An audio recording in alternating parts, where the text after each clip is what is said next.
Every time I turn on an NBA game lately, I swear the court feels smaller. Right. The pace is just, it's frantic. And it makes you wonder, are players today genuinely faster than a decade ago, or is that just how it looks? Well, that's a fantastic question.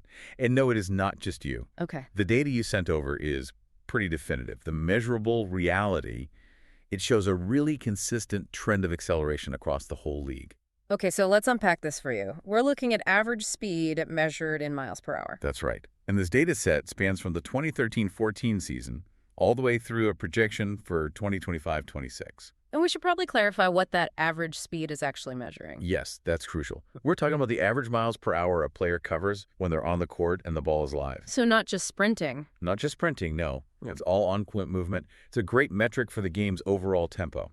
So with that in mind, what was the baseline back in that 2013-14 season? The average player speed was 4.20 mph. And looking ahead to the 2025-26 projection, where do we expect it to land? We expect that average to hit 4.43 mph. Wow. Okay, so a 0.23 mph jump. That might sound small to some people. It might sound small, but when you multiply that across hundreds of athletes, thousands of possessions, it's monumental. It's a massive increase in the sheer energy required to even play in the league today. Exactly. But it also raises a question, right? Is this just pure athletic progress, or is something else going on, a structural change? That's what I was wondering. How do you separate raw speed from, say, just more running because of the way the game is played now? Well, that's where it gets interesting. While the trend is always upward, the low point was only 4.19 mph back in 2014. A tiny dip. A tiny dip, yeah.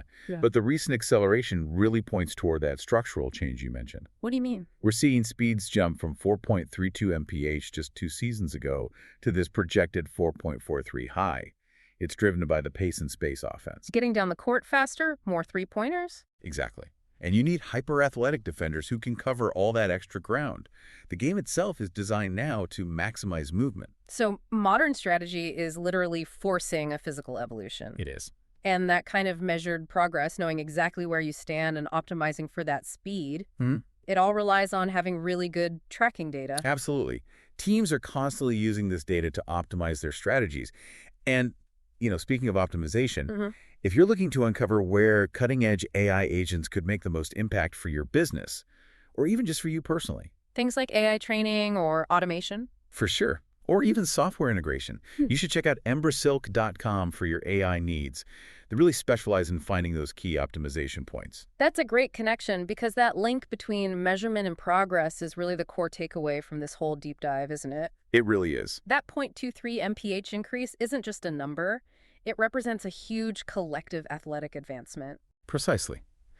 It shows that when we measure something and we focus on it, our potential for achievement it consistently pushes the ceiling higher. It's such an optimistic view of human capability. It is. I mean, if we've seen this much acceleration in just over a decade, driven by tactics and data, just imagine the physical and technological advancements that will define sports 10 or 20 years from now. It's inspiring to think about. We're watching the future get built one fast break at a time. Well, if you enjoyed this analysis, please subscribe to the show. And hey, leave us a 5-star review if you can. It really does help get the word out. Thanks for tuning in.